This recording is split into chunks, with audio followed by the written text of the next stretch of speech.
저는 가요를 그렇게 많이 듣는 편은 아니지만 어쩌다가는 듣긴 하는데요. 라디오를 듣다가 거의 듣진 않는데 우리나라 대중가요를 좀 들어보면 가사의 내용이나 주제 중에 사랑이라는 주제가 차지하는 비용이 상당합니다. 정확한 수치나 통계는 제가 잘 모르겠지만 그냥 제 느낌상 한 8, 90%는 되지 않을까 싶습니다. 가요뿐만 아니라 팝송과 같은 외국곡을 들어봐도 사랑에 관한 곡이 굉장히 많습니다. 외국에서는 우리나라보다 좀 더 사회적 이슈나 정치적인 내용도 이제 노래로 표현을 하기도 하는데 그래도 여전히 사랑은 노래의 정말 중요한 주제 중 하나이고 또 가장 많이 사용하는 주제 중 하나입니다. 무엇을 의미할까요? 이것이 사람들이 사랑을 좋아한다는 거죠.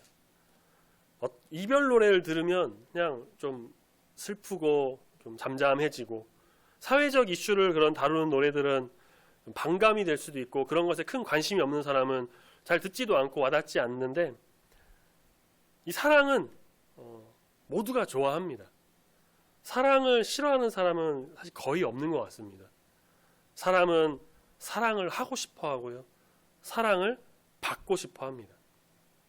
그래서 사랑은 사람의 마음을 기분 좋게 하고 또 삶의 활력소가 되죠. 그래서 사람은 사랑하는 존재다라고 해도 과언이 아닐 정도로 사랑이라는 것은 우리 사람들에게 아주 중요한 요소 중 하나입니다. 오늘 우리가 읽은 고린도전서 13장 1절부터 7절까지만 읽었는데요. 아마 교회를 다니는 우리 성도님들 뿐만 아니라 교회 다니는 모든 분들이라고 한다면 적어도 한 번은 다 들어봤을 그런 말씀입니다. 많은 기독교인들이 또 아마 좋아하는 말씀이지 않을까 싶습니다. 그리고 많은 분들이 말씀을 이제 암송하기도 하고요. 찬양을 부르기도 하죠. 사랑은 언제나 오래 참고 언제나 온유하며 찬양 있죠. 우리 설교 후에 찬양을 하려고 하는데요. 마지막 절에 우리 광고 금주의 묵상의 말씀을 읽었던 그런즉 믿음, 소망, 사랑 이 세 가지는 항상 있을 것인데 그 중에 제일은 사랑이라. 믿음도 중요하고 소망도 중요하고 그래서 이 세 가지는 항상 있는데 그래도 그 중에 제일은 사랑이라 라고 말씀에서 알려주고 있습니다. 그런데 우리가 한 가지 기억해야 할 것은 이 고린도전서를 비롯한 바울 서신은 상황 서신이라고 해서 그 교회의 상황과 형편에 따라서 바울이 기록한 서신이라는 것을 제가 여러 번 말씀드린 적이 있습니다. 그 말을 우리가 반대로 생각하자면 바울이 지금 기록한 이 내용은 그 교회의 문제점이자 그 교회의 부족한 것, 교회에서 잘 지켜지지 않고 있는 것을 지금 이야기하고 있는 상황이라는 것이죠. 그렇다면 고린도전서 13장 우리가 사랑장이라고 불리는 이 말씀은 우리가 너무 좋아하고 암송하고 찬양도 하고 그렇게 하지만 실제로 이 말씀이 기록되었을 때 기록한 이유는 고린도 교회에 사랑이 없거나 사랑이 부족하거나 사랑을 잘 지키지 않았다라고 우리가 생각을 해볼 수 있습니다. 어떻게 생각하면 좀 고린도 교회에 감사하죠. 고린도 교회가 물론 좀 잘못한 것이 있는데 이 잘못으로 인해서 우리가 정말 이 좋은 말씀을 읽고 있으니까요. 고린도 교회는 이기적이고 교만하고 무례히 행하고 자기 유익을 취하려고 했고요. 성내고 악한 것을 생각하고 사랑하지 않는 모습을 보였습니다. 바울은 그것을 보고 듣고 그들에게 권면하고자 그들이 다시 사랑의 마음을 갖고 하나님의 사랑, 그 예수 그리스도의 사랑을 깨닫게 그리고 그것을 본받아서 정말 참된 하나님의 사랑의 사람으로 세워지기를 간절히 바라는 마음으로 이 서신서를 기록해서 보냈던 것입니다. 우리는 사랑이 뭔지 압니다. 잘 알아요. 하나님의 사랑도 알고 예수님의 사랑도 우리가 잘 압니다. 말씀을 통해서. 그럼에도 불구하고 우리가 이 말씀을 같이 보는 것은 고린도전서 23장 말씀에서 사랑이 무엇이라고 가르치고 있는지 어떻게 사랑을 해야 하는지를 우리가 말씀을 통해 깨달아야 합니다. 오늘 이 말씀을 통해서 하나님 음성을 듣고 은혜를 깨닫고 지혜를 깨달아 사랑하는 사람으로 사랑을 깨닫는 어떻게 사랑하는지를 알아가는 우리 귀한 성도님들 다 되시기를 소망합니다. 아멘. 고린도전서 12장에서 바울은 성령의 은사에 대한 고린도 교회의 잘못된 은사관을 지적하는데요. 마지막 절인 31절을 같이 한번 보실까요? 12장 31절에 보면 이렇게 말하고 있습니다. 너희는 더욱 큰 은사를 사모하라. 내가 또한 가장 좋은 길을 너희에게 보이리라. 여기서 더욱 큰 은사 그리고 가장 좋은 길은 바로 그 다음 장 이어서 나오는 13장에 나오는 사랑이다라는 것을 제가 한번 말씀드린 적이 있는 것 같습니다. 그리고 13장 1절에서 이렇게 말합니다. 사랑은 사람의 방언으로 하고 천사의 말을 한다고 해도 사랑이 없으면 아무 소용이 없다. 1절과 2절에 열거된 은사, 방언, 또 천사의 말, 예언, 모든 지식을 아는 이런 은사들은, 여기에 언급된 은사들은 고린도 교회가 자랑하던 은사입니다. 그들이 정말 자랑스럽게 생각하던 은사입니다. 그러지만 사도 바울은 말합니다. 그렇게 자랑할지라도 사랑이 없으면 아무것도 아니다. 3절 말씀 보면은 섬김의 은사가 나옵니다. 구제하고요, 몸을 불사르는 그런 섬김. 하지만 그것을 다 나눠주어도 사랑이 없으면 아무 소용이 없다라고 바울은 말합니다. 가진 것 다 나눠주면은 그게 사랑이다라고 생각할 수 있는데 사랑이 없이도 그렇게 할 수가 있습니다. 예를 들어 볼까요? 사랑 없이 모든 재산을 나눠주는 것 불가능할 것 같지만 가능합니다. 사람들에게 존경받고 싶어하는 욕구가 있다면 할 수 있습니다. 기부하는 연예인들 정말 많죠.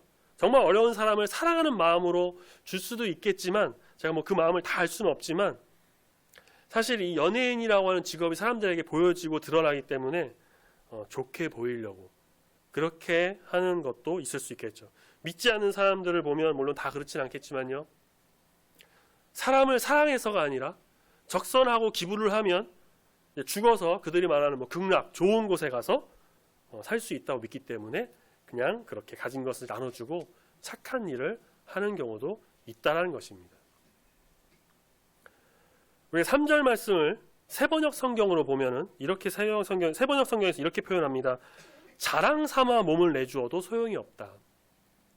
개역개정에서는 몸을 불사르게 내어줄지라도 소용이 없다라고 했는데 세번역에서는 자랑 삼아 몸을 내주어도 소용이 없다. 여기서 자랑 삼아와 불사르게라고 하는 이 뜻은 이것을 뜻하는 헬라어 원어는 알파벳 하나 차이로 이제 번역하는 사람의 선택에 따라서 이렇게 다르게 해석이 될 수 있습니다. 그럼 자랑 삼아서 몸을 내주온다라는 것은 무슨 의미가 있느냐? 바울은 로마서 5장 3절에서 고난을 자랑한다라고 했습니다.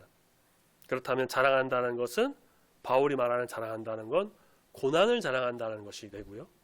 몸을 불사른다라는 것은 순교를 의미합니다.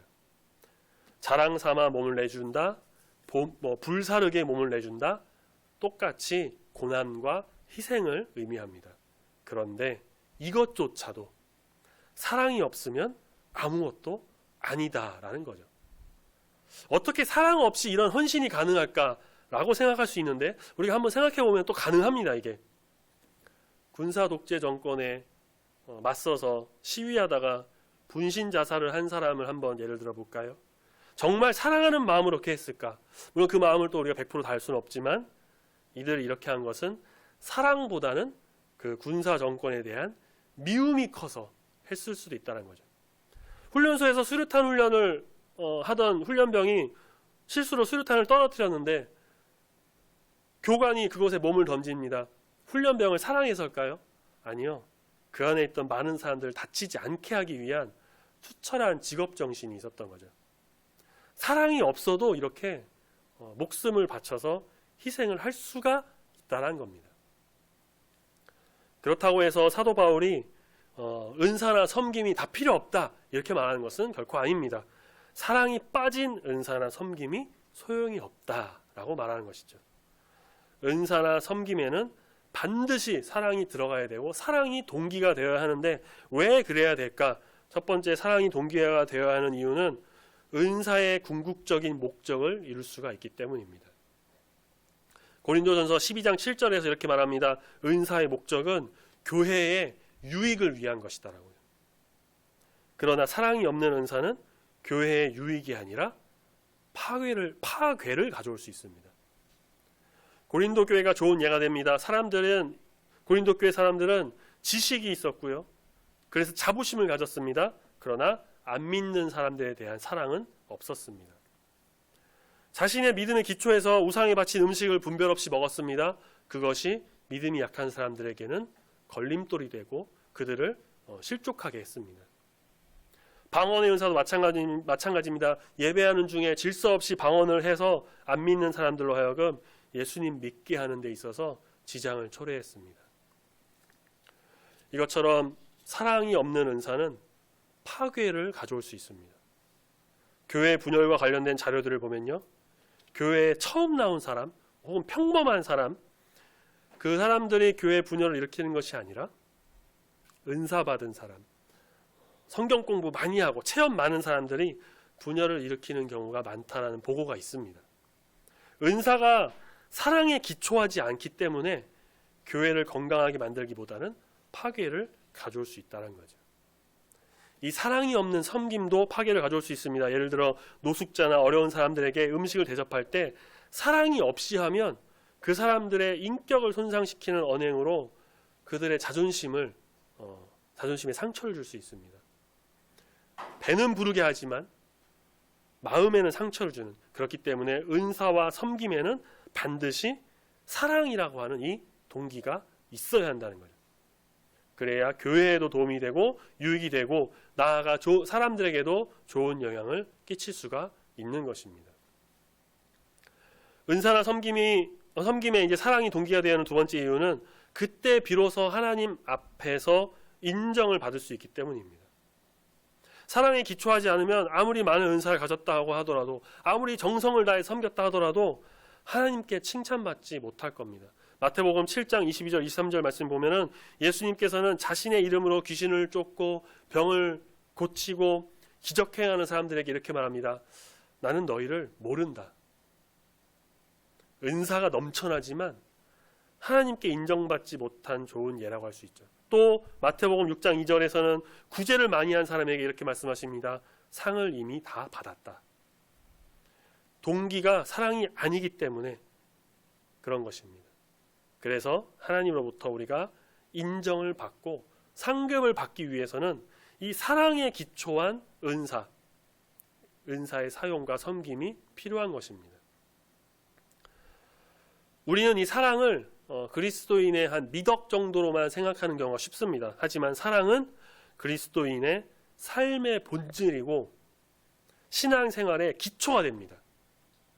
예수님과 만났던 그 첫사랑의 은혜와 감격, 그것을 간직하고 그 사랑의 마음으로 우리가 계속 나가야 하는데 교회 생활을 이렇게 오래 하다 보면 사랑보다는 이 성경 공부로 인한 성경 지식, 봉사 등등 여러 부수적인 것에 조금 집중을 더하게 돼서 신앙생활을 오래 할수록 매너리즘이라고 할까요? 그런 것에 빠지고 좀 재미도 없고 나름대로의 자기의 개념과 고집도 좀 생기게 됩니다.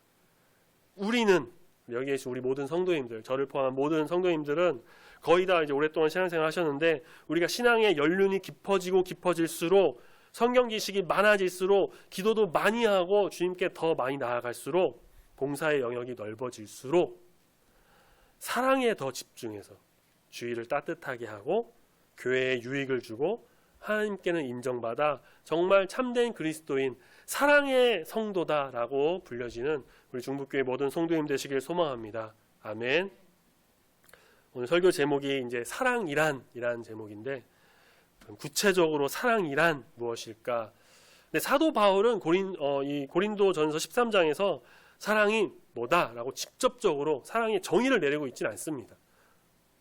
대신에 본문 4절부터 7절 말씀에서 사랑하는 사람이 어떻게 해야 하는지를 사례를 좀 드는데요. 우리는 이 말씀을 통해서 어떻게 사랑해야 하는지를 깨달을 수가 있습니다.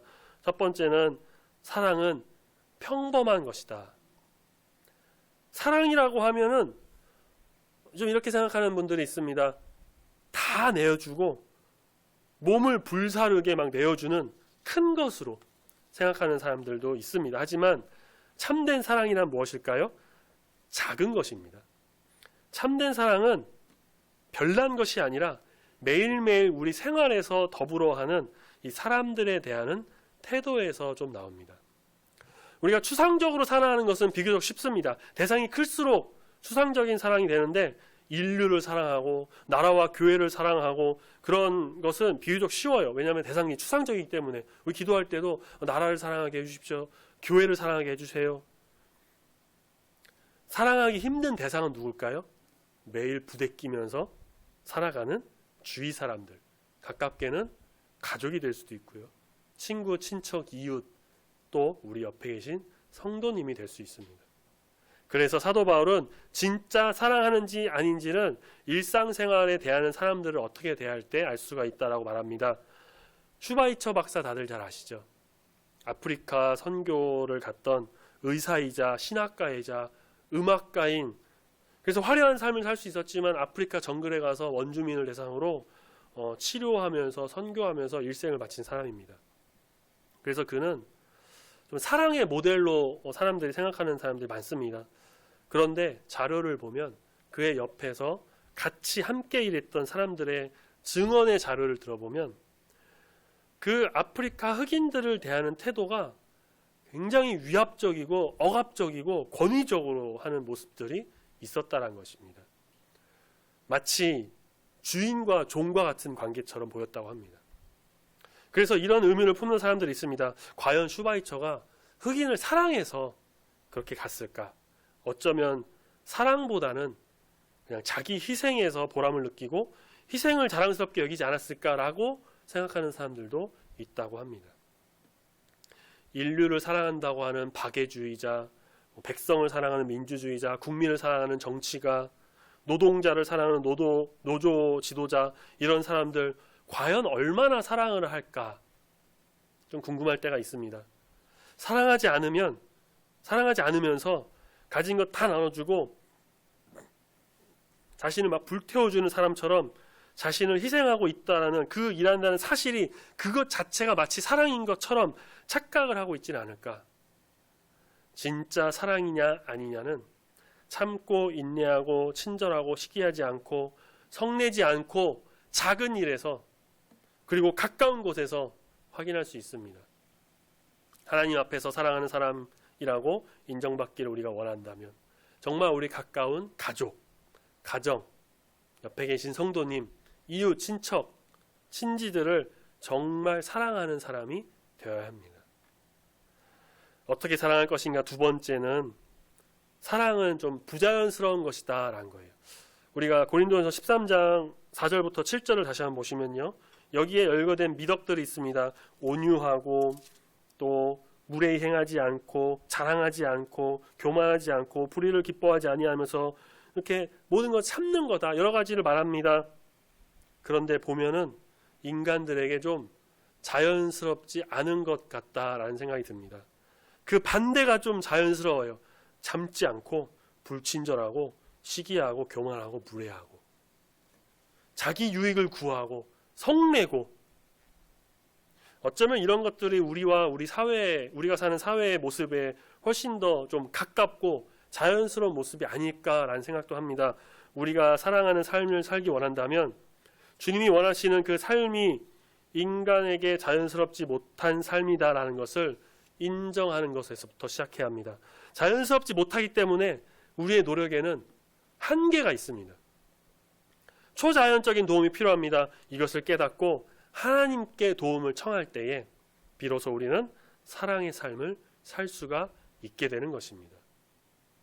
많은 분이 사랑이라는 것이 얼마나 인간에게 부자연스러운 것인 것을 깨닫지 못하고 자기 힘으로 막 사랑하려다가 좌절에 빠지기도 한다고 합니다. 우리는 인간의 모습을 뒤로하고 하나님의 마음으로, 하나님이 도와주시는 그 마음으로 사랑하고 베풀면서 나가는 참된 주의 성도가 다 되어야 할 줄 믿습니다. 아멘. 어떻게 사랑할 것인가? 마지막 세 번째, 사랑은 연민에서 시작된다는 것입니다. 헬라어에서 사랑을 표현하는 세 가지 단어가 있습니다. 에로스, 필로스, 아가페. 에로스는 남녀 간의 사랑이고요. 필로스는 친구 간의 사랑, 아가페는 하나님의 사랑입니다. 물론 현대 신학에 와서 이 사랑을 뜻하는 헬라어 단어가 이렇게 셋으로 막 구분된 게 아니라 성경에서 사실 구분 없이 사용이 됐다라는 연구도 있긴 한데, 어쨌든 통상적인 개념으로는 우리가 이렇게 세 단어 에로스, 필로스, 아가페가 사랑이라는 단어로 있는 것을 우리가 볼 수가 있습니다. 고린도전서 13장에서 말하는 사랑은 아가페입니다. 서로 사랑하되 하나님이 우리를 사랑하신 것과 같이 사랑하라는 것, 하나님의 사랑입니다. 그런데 인간을 향하신 하나님의 이 사랑의 밑바탕이 되는, 근원이 되는 것이 무엇일까? 바로 연민이라는 거예요. 우리가 좀 더 성경적인 단어로 하자면 긍휼, 불쌍히 여기는 마음. 그 아들을 세상에 보내신 것도 죄에 매여서 신음하는 인간이 불쌍해서였습니다. 그렇기 때문에 아가페의 사랑은 바로 이 연민에서 시작한다고 해도 과언이 아닐 것입니다. 그래서 우리가 이웃을 사랑할 때 정말 하나님의 마음으로, 하나님의 그 사랑으로 사랑하기를 원한다면 이 연민에서, 긍휼히 여기는 마음에서 우리가 시작해야 합니다. 연민의 마음 없이는 본문 4절에서 7절에서 묘사된 이 사랑 불가능합니다. 겉으로는 친절하고 무례히 행하지 않고 성내지 않을 수 있지만 진심은, 그 마음 속에서는 그렇지 않아요. 이러한 사랑은 연민의 마음, 긍휼히 여기는 마음이 있어야만 합니다. 그럼 이렇게 생각할 수 있습니다. 이웃이 도대체 뭐가 불쌍하냐? 불쌍하기는커녕 부럽기만 한데.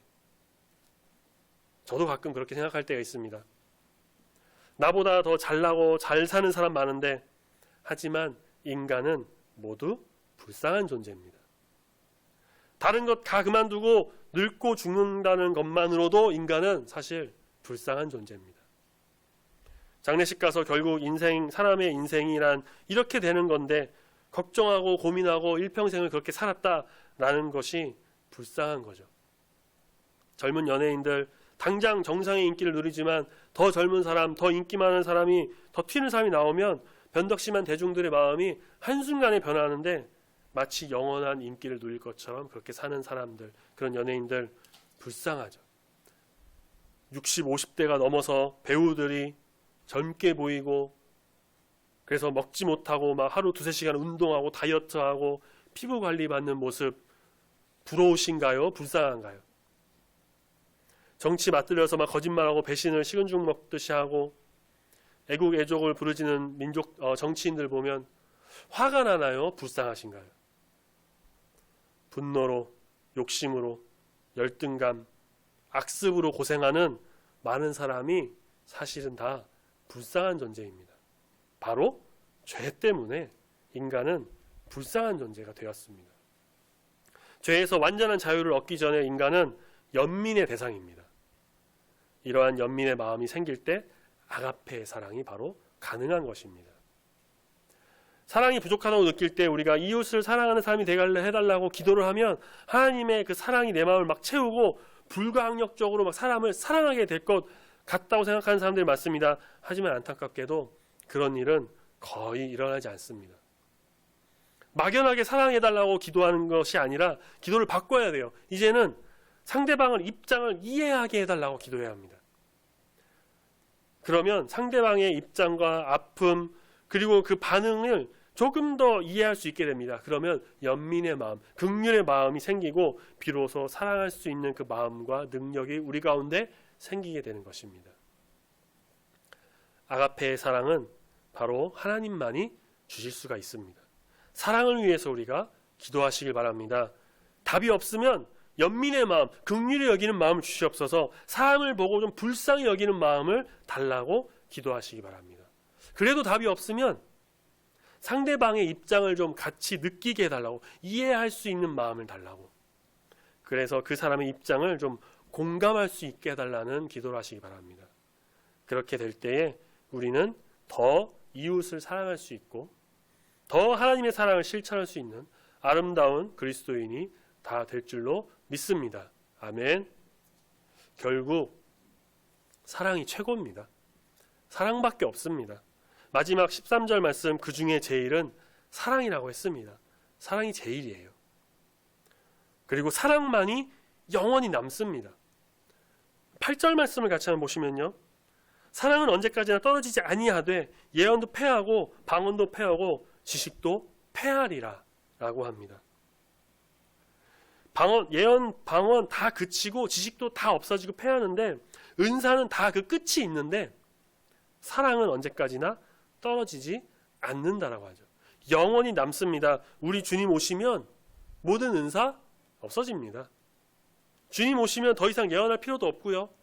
주님 오시면 우리가 얼굴과 얼굴을 맞대서 보기 때문에 은사로 방언으로 기도할 필요도 없습니다. 하지만 사랑은 끝까지 남습니다.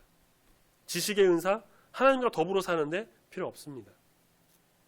이러한 것은 주님 오시기 전까지 믿음의 공동체, 이 교회를 위한 유익을 주기 위한 것이죠. 교회 공동체를 세우기 위한 것입니다. 마지막에는 마지막 그날까지도 사랑만은 계속 패하지 않고 남아있다는 것입니다. 그렇기 때문에 언젠가는 그 끝날 그런 우리가 은사에만 집중하는 것이 아니라 더욱 큰 은사, 제일 좋은 길, 바로 이 영원히 남을 사랑, 그 사랑에 우리는 집중해야 하는 것입니다. 많은 성도가 굳센 믿음을 위해서 또 꺾이지 않는 그 소망을 위해서 기도합니다. 상대적으로 사랑을 위해서는 간절히 기도하지 않습니다. 우리 성도님들 그렇다는 것이 아니라 그냥 대부분 그렇다는 거예요. 보편적으로. 믿음은 보이지 않는 것의 실상이라고 했습니다. 주님의 만나서 얼굴과 얼굴을 맞대고 보게 되면 믿음도 사실은 필요 없습니다. 주님 오시면 그 주님 오실 소망이 실현되기 때문에 소망도 사실은 필요 없습니다. 결국 사랑 하나 남습니다. 사랑만이 남습니다. 사랑만이 제일이고요. 이 세상은 천국의 삶을 우리가 연습하는 곳인데 열심히 사랑을 연습해서 천국 가서도 사랑하고 천국 가서도 사랑받으며 사랑으로 인해 복을 누리고 기쁨 가운데 살아가는 우리 중부교회 모든 성도님들이 다 되시기를 소망합니다. 아멘. 그런 의미에서 옆에 계신 성도님들을 보면서 주님의 이름으로 사랑합니다 라고 한번 인사해보고 마칠까요? 우리 옆에 계신 분 한번 보고 뒤에 계신 분들 주님의 이름으로 사랑합니다. 주님의 이름으로 사랑합니다. 주님의 이름으로 사랑합니다. 아멘. 기도하겠습니다.